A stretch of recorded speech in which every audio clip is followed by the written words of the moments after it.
While everyone was voting in the buff last fall, there may be one person who chose to keep his clothes on. That would be Bernard Cherkasov, our level-headed, fully clothed, and dedicated Chief Executive Officer. What makes Bernard so effective at fighting for our equality is that he is no stranger to discrimination and oppression. As a teenager, Bernard arrived in the United States as a refugee, and he and his family fled anti-Semitic religious persecution in Azerbaijan.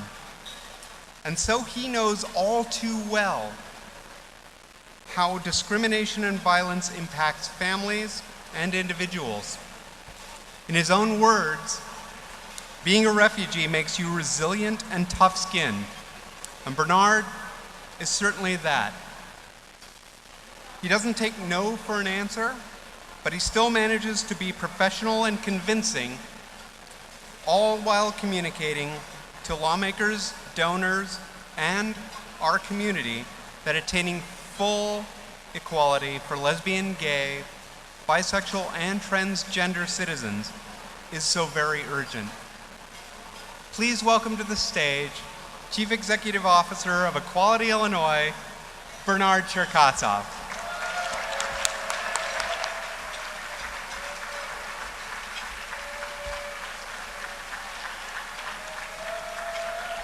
Thank you. Thank you, thank you, thank you. Can everyone hear me? Great. Now let's be honest, how many of you voted naked in the last election? Let's hear that applause. That's right. Now I don't know about you, but I'm still gleeful about our tremendous victories in 2010. And we couldn't have achieved these accomplishments. We wouldn't have them to celebrate if it weren't for all of your unwavering commitment and support. I am so grateful to all of you for being here today. But something happened on the morning after the Civil Unions Bill passed. I was talking to a reporter about the 648 protections that the new law would provide. And the reporter asked me, "What do you say to the argument that civil unions will hurt children and destroy families?" What came out of my mouth was a response on how civil unions will provide vital protections for same-sex couples and for the children of same-sex parents. But in my head, I was feeling astounded that mainstream media reporter would still question whether LGBT equality, whether equality for LGBT families would lead to the destruction of our society. I was astounded, but I should not have been surprised, because homophobia is still an accepted part of our public discourse. We won significant victories in 2010, but full equality is still far to be won. And we don't have to look far for examples.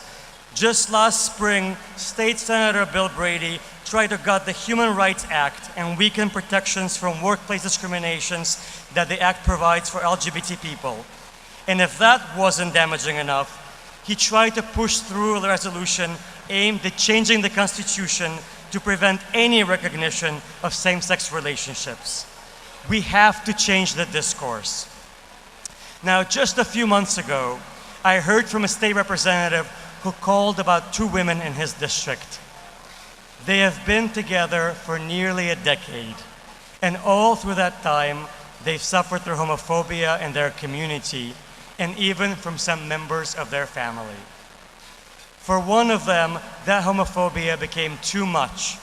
So last summer, she sent an "I love you" text to her partner and drove her car at full speed into their front yard tree. And as she lay in the coma in the hospital, her partner was not allowed to visit her. And what's worse is that the sick woman's own father physically removed and literally kicked her crying partner as she pleaded for a chance to see her beloved. They had shared one life for nearly a decade, but in life's most tragic moment, there was no legal protection to allow them to be together.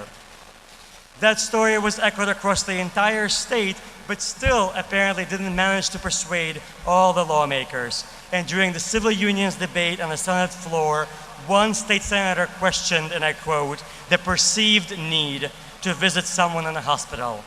We have to change the discourse. Throughout last year, we heard about some of the suicides committed by young LGBT and questioning people who faced verbal and physical harassment at the hands of their peers. The 10 suicides we heard about last fall were only a fraction of countless of young LGBT and questioning people who attempted to take their lives. And meanwhile, the misnamed Illinois Family Institute mobilized its troops against the anti-bullying law that is supposed to, the very law that's supposed to keep these young people safe, calling the law the Trojan horse for getting homosexuality affirming resources into public schools. They specifically targeted the section of the law that defines bullying as causing substantially detrimental effect on students' physical or mental health, as if bullying can be anything else. We have to change the discourse. Now, not too long ago, I spoke at a memorial service for transgender victims of hate crimes. In addition to the astounding number of trans people who were murdered, thousands more transgender people or people in transition were reported beaten, abused, harassed, or fired. And at the same time, we heard from members of Congress that they were afraid to pass trans-inclusive laws. And to date, the United States Congress has only passed one law that specifically includes transgender people. Now, after the Safe Schools bill passed, and all through the battle to pass civil unions, our opponents kept referring to Equality Illinois as a godless homosexual agenda organization. They fought against those bills, and they're still fighting us. And while they fight us, our youth, including our children, are still being bullied. Our families are still being marginalized, and individuals, particularly transgender people, are still falling victims to hate-fueled violence. This is why the work of Equality Illinois and our partners is so urgent. Our theme at Equality Illinois for this year is Equality Begins with Me. Thank you for whoever's battling that glass. Thank you. Thank you. Thank you. Thank you.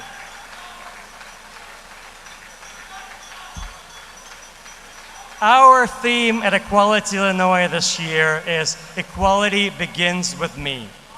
It reflects our belief that equality is not something that is going to come to us from on high in Springfield or on high in Washington, but it's going to come from our voices, from our hearts, and from our actions. We have to change the discourse, and it is going to start with conversations we have with our family members at home, with our neighbors down the street, and with our friends in places of worship and our colleagues at work. And it is going to start with the lessons we teach our young people, both in schools and everywhere else in society. As Jeremy outlined earlier, Equality Illinois' agenda for 2011 is broad and aggressive, and we will continue to educate the broader community about the urgency of LGBT equality. We will strengthen our partnerships with faith communities, with people of color, and with our straight allies. And we will have a seat at the decision-making table by advancing qualified G, L, B, and T people to high-profile positions in the city of Chicago and throughout the entire state of Illinois. That's right. That's right. And with so many candidates for mayor and with the Governor Quinn sitting right here, I know that we'll be able to do that. Now, that's right. Now, our progress has been great, but we cannot rest on our laurels. We have to change the discourse, and we have to help individuals, especially the young people, to see that their lives are full of potential, to be proud of who they are. We have to help lawmakers see that passing trans-inclusive laws is nothing to be afraid of, but only something that is urgent and is the right thing to do. We have to change the discourse and realize that our families are an integral part of the fabric of American society.